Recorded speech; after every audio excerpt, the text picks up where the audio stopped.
Amazon rainforest stretches across 9 nations like a living secret. Over 2 million square miles of dense, suffocating green. A place where the canopy is so thick that sunlight becomes a memory on the forest floor. For generations, we told ourselves a comforting story about this place. We believed it was untouched, a wilderness that had always been wild. But every year, the jungle reveals something that makes us question that story, something that suggests we've been walking through the ruins of a world we never knew existed. Deep beneath the endless trees, there are discoveries that don't just challenge what we know about the Amazon. They challenge what we know about civilization itself, about nature, about the line between the two. And what makes these discoveries truly unsettling is not what they reveal, but what they suggest is still hidden. Today, we're moving through 7 discoveries that have left scientists speechless, 7 findings that have forced us to rewrite history. And as we move deeper into this countdown, the discoveries don't just become stranger, they become darker, more dangerous, and far closer to the present than anyone wants to admit. Number 7, the river that boils without fire. There are places in the Amazon where the rules of geology seem to break down, where the earth does things it shouldn't be able to do. And one of the most disturbing examples flows through the Peruvian jungle like a wound in the landscape, the Shanay Timpishka, a river that boils. Not warm, not hot. Boiling water temperatures that reach 95 to 100 degrees Celsius, that is 212 degrees Fahrenheit. Hot enough to cook flesh in seconds. For over 4 miles, this river cuts through the jungle, releasing clouds of steam, so thick they shroud the surrounding forest in a permanent fog. The sound is constant, a low rumbling bubble that never stops. When animals fall in, their deaths are almost instant. Small mammals, snakes, birds that lose their way in the mist. Locals have found larger creatures floating downstream, their bodies cooked from the inside out.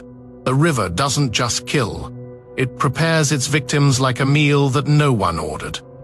For years, scientists dismissed reports of this river as folklore. Boiling rivers exist, but only near active volcanoes. You need magma close to the surface, superheated rock just below the ground. The problem is simple and terrifying. The nearest volcano to this river is over 450 miles away. There should be no heat source, no geological explanation for why this much water stays this hot for this long, and yet it boils. Geothermal scientist Androfes Russo spent years studying the river, working with local shamans who have guarded the site for generations. To them, the river is not a geological curiosity. It is a living entity, born from Yakumama, the mother of waters, a giant serpent spirit that breathes heat into the earth. They speak of the river with reverence and fear, as if it has a will of its own. Russo's research suggests the river is fed by a massive fault system deep in the Earth's crust. Rainwater seeps down through cracks in the rock, heated by geothermal energy far below, then forced back up at enormous pressure and temperature. But the scale of the system required to produce this much boiling water in a non-volcanic zone is unlike anything documented. The exact mechanism is still not fully understood. What makes this discovery so unsettling is not just the danger of the river itself, it is what it represents. We assume we understand the basic rules of the planet, where heat comes from, where it can exist. But here, in one of the most remote parts of the Amazon, those rules don't apply. The boiling river is a reminder that the Earth still holds phenomena we cannot predict, and if this exists, what else might be hidden in places we've never looked? There is another detail that Russo noted, one that lingers in the mind long after you've left the site. The river's temperature fluctuates. Sometimes it is merely scalding, other times it reaches full boiling point, and no one knows why. No one can predict when it will be safe to approach and when it will be lethal. The jungle doesn't explain itself, it simply exists. And the boiling river exists within it like a warning we haven't learned to read yet. But the river is not the only thing in the Amazon that defies explanation beneath the trees. Hidden under centuries of growth, there are structures, massive structures, and their discovery has forced archaeologists to confront a possibility they spent decades denying. The Amazon was never empty. Number 6. The cities beneath the canopy. For over a century, one idea dominated our understanding of the Amazon. The jungle was too hostile, the soil too poor, the environment too unforgiving to support large populations. Anthropologists believed that only small, nomadic tribes could survive here, that any attempt to build cities, to create permanent settlements, would be swallowed by the forest within a generation. This was not just a theory, it was doctrine. Textbooks taught it, experts repeated it, and for decades, we looked at the Amazon and saw exactly what we expected to see. Nothing.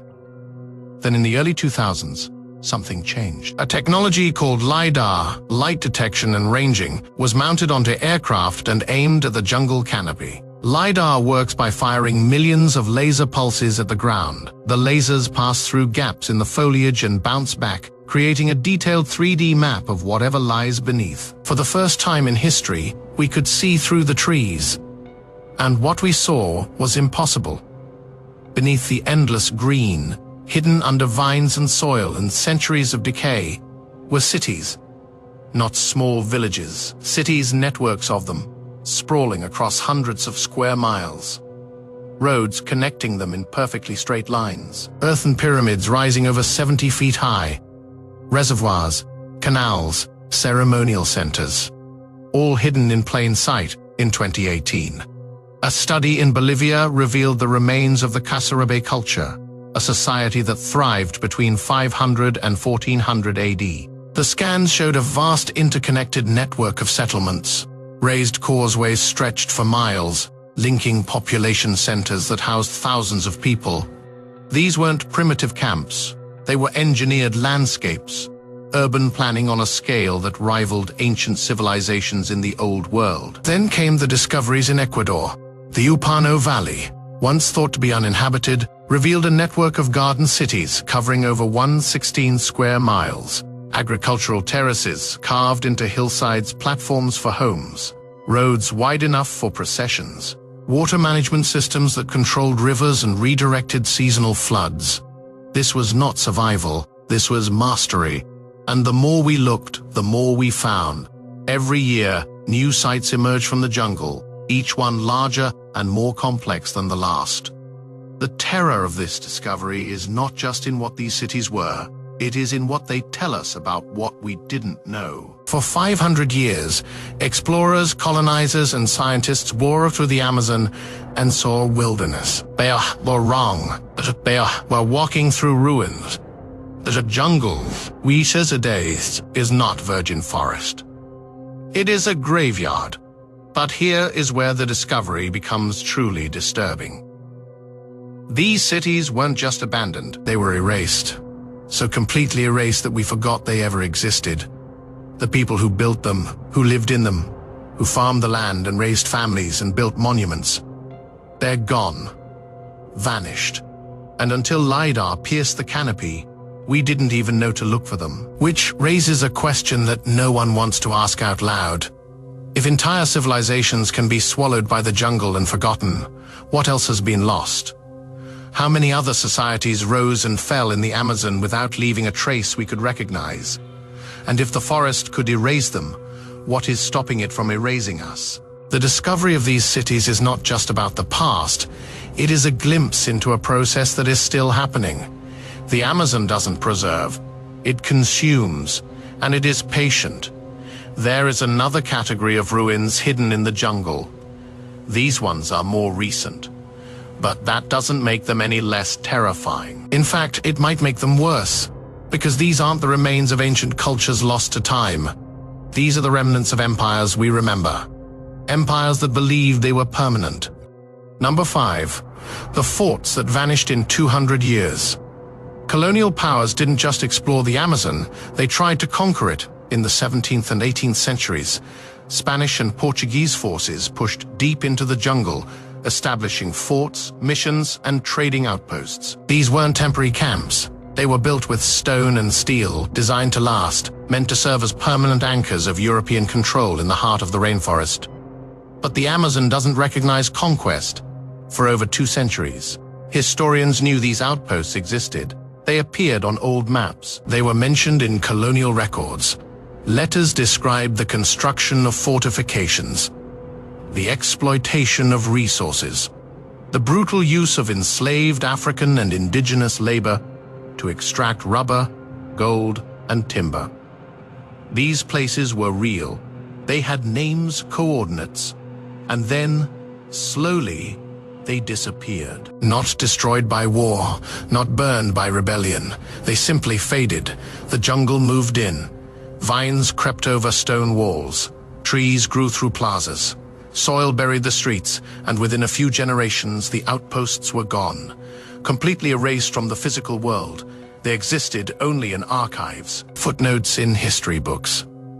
Ghost stories told by cartographers. That is, until LiDAR found them again. Starting in the 2010s, the same technology that revealed ancient cities began uncovering colonial ruins. In regions of Brazil and Peru, scans reveal the unmistakable geometric patterns of European construction. Stone foundations, defensive walls, the outlines of barracks and storehouses, all buried under layers of vegetation. Some of these structures were less than 250 years old. Think about that, 250 years, not 2,000, not 10,000. In the span of time between the American Revolution and today, the jungle erased fortresses, built by one of the most powerful empires in human history. These weren't villages made of wood and thatch. These were stone structures, built to endure, and the Amazon consumed them as if they were never there. What makes this discovery so chilling is the speed of it. We like to think of erasure as something that takes millennia, that it requires ice ages or tectonic shifts. But here, in the Amazon, it happens in centuries, sometimes less. The jungle doesn't need a cataclysm to erase human presence. It just needs time and patience. There is something deeply unsettling about standing in front of a LiDAR scan and seeing the outline of a colonial fort that no living person has ever seen with their own eyes. It existed. People lived there. They worked. They suffered. They built walls and thought those walls would stand forever. And now, without the aid of laser technology, you could walk directly over the ruins and never know they were beneath your feet. It is a reminder that the Amazon is not a neutral landscape. It is an active force. It doesn't just grow over things, it dismantles them. Brick by brick, stone by stone. And when it is done, there is nothing left but the faintest geometric shadow, invisible to the naked eye. The colonial outposts are gone, but the jungle that erased them is still there, still growing, still consuming. And it makes you wonder what is happening right now, in places we think are permanent, that future archaeologists will have to rediscover with tools we haven't invented yet. But not all of the Amazon's horrors are buried in the past. Some are happening right now, and they're not hidden by centuries of growth. They're visible from space. Number 4. The invasion you can see from orbit there is a sound in the Amazon that doesn't belong there. The roar of chainsaws, the grinding of heavy machinery, the crash of ancient trees hitting the forest floor. This is not the slow, patient consumption of the jungle reclaiming human structures. This is something faster, louder, and far more deliberate. Illegal logging, satellite images updated in real time show a pattern that is impossible to ignore. New roads appear overnight. Thin lines carved into the green, pushing deeper into protected areas, into indigenous territories, into parts of the forest that were, until very recently, untouched. These roads are arteries, and they pump destruction into the heart of the Amazon at an industrial scale. Recent studies show that over 90% of deforestation in the Brazilian Amazon is illegal. No permits, no oversight. just organized criminal networks with chainsaws, bulldozers, and buyers waiting on the other side of the world. They're not selective. They don't take one tree and leave the rest. For every valuable hardwood they extract, mahogany, cedar, ipfay, dozens of other trees are destroyed. Studies estimate that for every single commercial tree removed, 27 others are damaged or killed. Hundreds of square meters of canopy are ripped open. The forest doesn't just lose a tree, it loses a piece of its structure, its ability to regulate temperature, to hold moisture, to sustain life. The scale is staggering. In 2022 alone, the Amazon lost an area of forest larger than the state of Connecticut. That is not over decades, that is 1 year, and the pace is accelerating. But the ecological catastrophe is only part of the terror. The other part is human. The Amazon is home to over 400 indigenous groups. Some have chosen contact with the outside world. Others have not. These are the uncontacted tribes, groups that have lived in voluntary isolation for centuries, maintaining ways of life that predate modern civilization. And now, the logging roads are reaching them. For an uncontacted tribe, the sound of a chainsaw is an apocalypse. These are people with no immunity to common diseases, no understanding of the machinery tearing through their forest, no defense against the violence that often follows. Loggers don't ask permission, and when they encounter resistance, the results are brutal. In recent years, reports have surfaced of indigenous people being killed for defending their land, of entire communities being forced to flee deeper into the jungle, only to find that the destruction is following them. This is not ancient history.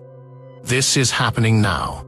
While you are reading this, somewhere in the Amazon, a chainsaw is cutting through a tree that has been standing for 300 years, and the people who have lived beside that tree, who have known it as part of their world, are powerless to stop it. The most terrifying part is the feeling of inevitability. We can track the deforestation in real time. We can see the roads spreading like cracks in glass. Environmental organizations publish reports. Governments pass laws, and yet the destruction continues. Because the money is too good. The forest is too big. The enforcement is too weak. There is a term used by conservationists, tipping point. The idea that if the Amazon loses too much of its forest cover, it will no longer be able to sustain itself. The rainfall will decrease, the trees will die, and the jungle will transform into a savanna, a dry, open landscape that can never be restored. Some scientists believe we're already close to that threshold, that we might have 10 years, maybe 20, before the Amazon crosses a line from which it cannot return. And if that happens, it won't just be the Amazon that suffers. The rainforest plays a critical role in regulating the planet's climate. It absorbs billions of tons of carbon dioxide. It generates a significant portion of the oxygen we breathe. Lose the Amazon, and the climate crisis accelerates beyond anything we've seen so far. But right now, in the remote reaches of the jungle, none of that matters to the crews with chainsaws. They're not thinking about tipping points or carbon cycles, they're thinking about profit. And the forest is falling.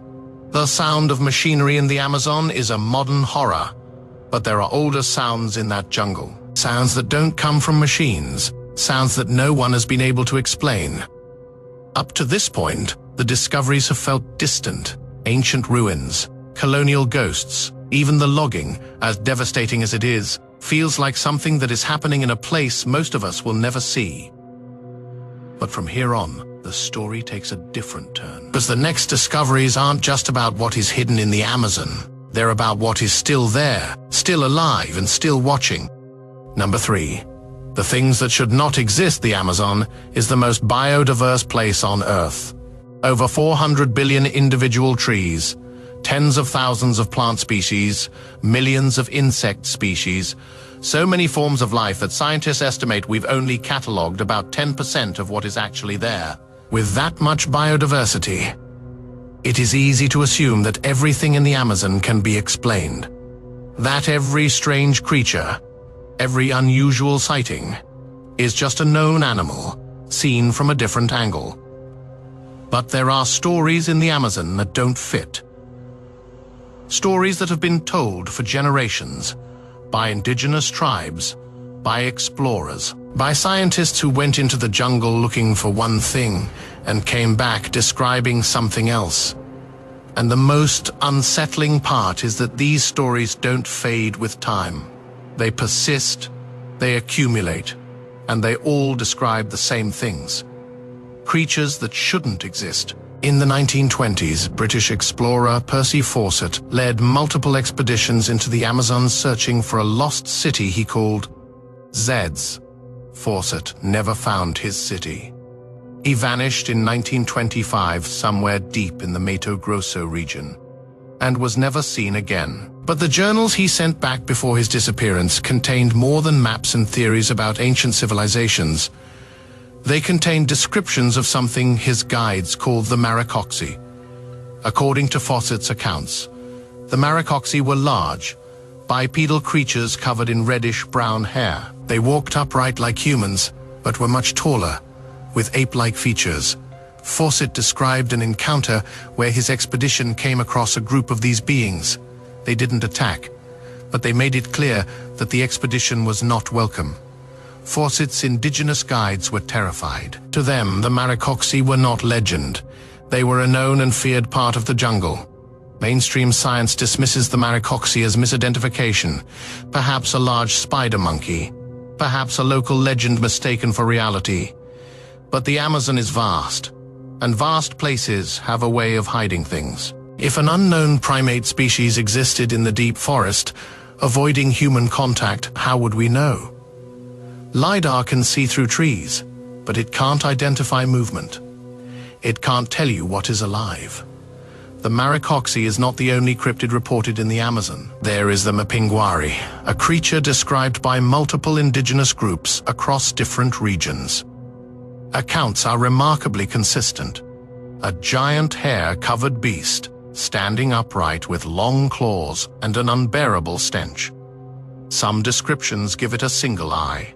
Others describe a mouth in the center of its torso. It is said to emit a roar that can be heard for miles, a sound so deep and guttural that it causes animals to flee and people to freeze in terror. The Mapinguari has been reported for centuries. But in the 1990s, reports began to increase. Loggers and settlers pushing deeper into the forest claim to have encountered something matching the descriptions. Trees stripped of bark at heights no known animal could reach. Massive footprints. The smell of rot and decay lingering in clearings where nothing had died. Some scientists have speculated that the Mapinguari legend might be a cultural memory of the giant ground sloth, a massive prehistoric creature that lived in South America until around 10,000 years ago. Could a population have survived in the Amazon's most remote regions? It seems unlikely, but unlikely is not the same as impossible. And then there are the water cryptids. The Amazon's rivers are home to known terrors: piranhas, caimans, electric eels, stingrays. But the locals speak of something worse: anacondas that grow far beyond the documented maximum length. While the largest confirmed green anaconda measured around 27 feet, indigenous accounts describe serpents 50, 80, even 100 feet long, coiled around submerged trees, dragging full-grown caimans beneath the surface. Some biologists believe these accounts are exaggerations, but others point out that the Amazon's rivers are murky, deep, and largely unexplored. How would we know if something larger was down there? There is also the candiru, a parasitic catfish that has earned a terrifying reputation. The species is real, confirmed, but the behavior attributed to it borders on nightmare. Local legend and some reported cases claim the candiru can swim up a stream of urine and lodge itself inside the urethra of a swimmer. Once inside, the fish extends spines, making removal excruciating and nearly impossible without surgery. Whether this behavior actually occurs is debated, but the fear is real. And in the Amazon, fear has a way of outlasting facts.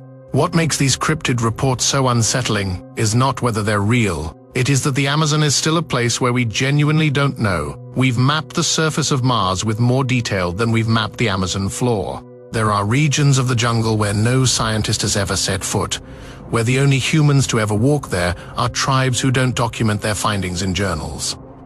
And in a place that vast, that unexplored, the possibility remains. Not certainty, but possibility. And possibility, in the context of the Amazon, is enough to keep people awake at night, because if something large, intelligent, and unknown wanted to avoid detection in the Amazon, it could easily, for centuries. But there is something more disturbing than the presence of unknown creatures. It is the absence of known ones. Because the real mystery isn't what is hidden in the Amazon, it is what used to be there and where it went. Number 2. The silence after the cities. We've already talked about the cities. The vast, sophisticated urban networks hidden beneath the canopy. The roads and pyramids and reservoirs. But there is a second discovery buried within that first one. A discovery that is far more chilling. The people who built those cities are gone. Not just gone in the sense that they moved somewhere else. Gone in the sense that entire populations numbering in the millions collapsed, vanished, left behind only the structures that the jungle is now slowly erasing. And the more we learn about these civilizations, the more disturbing their disappearance becomes. Let's start with what we know. The pre-Columbian societies of the Amazon were not small or primitive. The Casarabe culture in Bolivia, the Upano cities in Ecuador, the settlements along the Xingu River in Brazil, these were complex, organized civilizations. They built on a scale that required thousands of laborers. They developed agricultural techniques so advanced that they created their own soil, terra preta, Amazonian dark earth. This is not natural soil. It is a human invention, created by mixing charcoal, bone, compost, and organic waste into the naturally poor Amazonian earth. The result is a black carbon-rich soil that remains fertile to this day, over 1,000 years after it was made. Creating terra preta wasn't a quick process. It took generations, layer upon layer, built up over centuries. It is one of the most sophisticated examples of environmental engineering in human history. And it worked. The Amazon's natural soil is notoriously poor. Nutrients are locked in the trees, not the ground. But terra preta changed that. It allowed these societies to sustain large populations in a place where large populations shouldn't have been possible. They didn't just survive in the Amazon, they thrived for over 1,000 years. These civilizations flourished. And then, sometime around the 15th and 16th centuries, they began to collapse. The cities were abandoned. The fields went unplanted. The roads fell into disuse. And within a few generations, the jungle had swallowed everything. So what happened? The first theory is climate change. Not modern climate change. Ancient climate change. Analysis of sediment cores from Amazonian lakes shows evidence of severe, prolonged droughts around the time these societies began to decline. For a civilization built on water management, controlling rivers and seasonal floods to sustain agriculture, a major drought would have been catastrophic. Crops would have failed. Reservoirs would have dried up. And without food, the social structure would have collapsed. But drought alone doesn't explain the totality of the collapse, because many of these sites show signs of violence. Defensive walls reinforced at the last minute. Burn layers in the archaeological record, mass graves. It is possible that as resources dwindled, the city-states turned on each other. War isn't unusual in human history. But war combined with environmental collapse creates a feedback loop. Armies destroy fields, refugees flee, systems break down, and recovery becomes impossible. And then came the third blow, the one that finished what the drought and the wars had started: disease. When Europeans arrived in the Amazon in the early 1500s, they didn't come alone. They brought smallpox, measles, influenza, typhus, diseases that had ravaged Europe, but to which Europeans had developed some immunity. The indigenous populations of the Americas had no such immunity. These diseases spread faster than the Europeans themselves. They moved along trade routes, river networks, from village to village, from city to city, and they killed on a scale that is almost incomprehensible. Some estimates suggest that up to 90% of the indigenous population of the Americas died within the first century of contact. 90%. Imagine a city of 10,000 people reduced to 1,000. Imagine that happening everywhere, all at once. This wasn't just death, this was apocalypse. The Spanish and Portuguese explorers who penetrated the Amazon in the 1540s described large, prosperous settlements, towns with thousands of inhabitants. But when other expeditions followed the same routes just a few decades later, they found silence. The settlements were gone. The people were dead or scattered, and the jungle was already reclaiming the ruins. By the time modern scientists began studying the Amazon in the 20th century, the memory of those cities had faded. The survivors had integrated into smaller groups, or fled to more remote areas. The oral traditions that remembered the cities were fragmented, and the physical evidence was buried under centuries of vegetation. What makes this discovery so terrifying is not just the scale of the loss. It is the speed of thriving civilization. Millions of people erased in less than 100 years, and so completely erased that we forgot they ever existed. This is not ancient history in the sense of something distant and abstract. This happened 500 years ago. There are trees alive today that were saplings when these cities fell. The collapse of the Amazon civilizations is not a prehistoric mystery. It is a recent wound, and it raises a question that no one wants to answer. If a collapse that total can happen that fast, what is stopping it from happening again? But the most terrifying discovery is not the collapse itself. It is what the collapse left behind. Because when we look at the Amazon today, we're not looking at nature, we're looking at something else. Number 1. The forest that isn't a forest. This is the discovery that changes everything. The one that forces us to reconsider not just the Amazon, but our entire concept of wilderness. It is the realization that the Amazon rainforest, the place we've held up as the ultimate example of untouched nature, is not natural at all. It is a garden, and we're living in the ruins. For centuries, the glory was simple. Their primordial wilderness, a place where nature reigned supreme and humanity was an insignificant presence. But every discovery we've discussed, the lost cities, the engineered soil, the managed landscapes, points to the opposite conclusion. The Amazon wasn't shaped by nature alone. It was shaped by people. Millions of them, over thousands of years. Let's start with the soil. Terra preta isn't just found in a few isolated spots. It is scattered across the entire Amazon basin, thousands of sites, covering thousands of square miles. That is not a few gardens.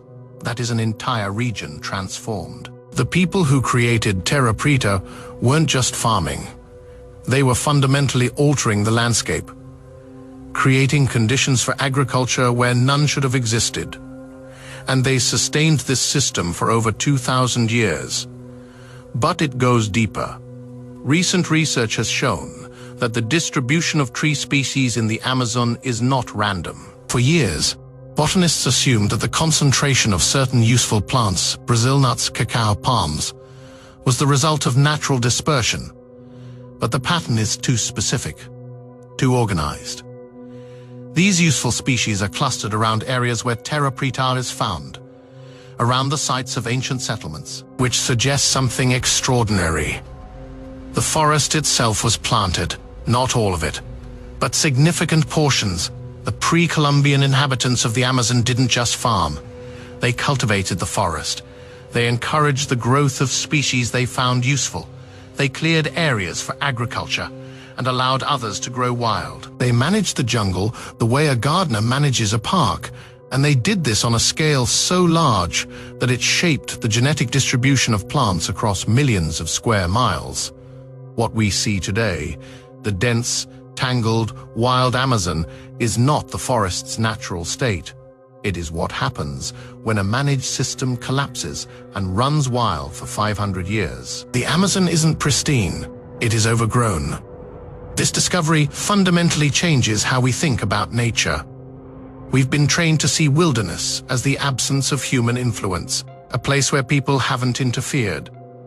But in the Amazon, that is impossible Because human influence is everywhere. In the soil, in the trees, in the shape of the land itself. The Amazon isn't nature versus humanity, it is nature after humanity. The forest we see today is a monument to collapse, a living gravestone for a civilization that has been almost completely forgotten.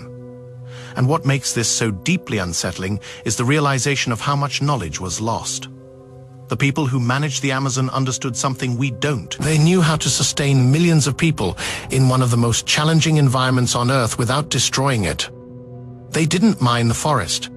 They cultivated it. They didn't conquer nature. They cooperated with it.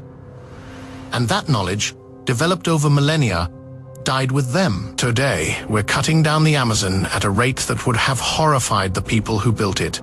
We treat it as an obstacle, a resource to be extracted, and we're doing it with the assumption that it will grow back. That nature is resilient. But the Amazon isn't resilient in the way we think. It is not a self-sustaining system that will bounce back no matter what we do.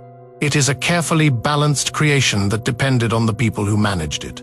And now those people are gone. The system is running on momentum, and momentum always runs out. There is a haunting irony in all of this.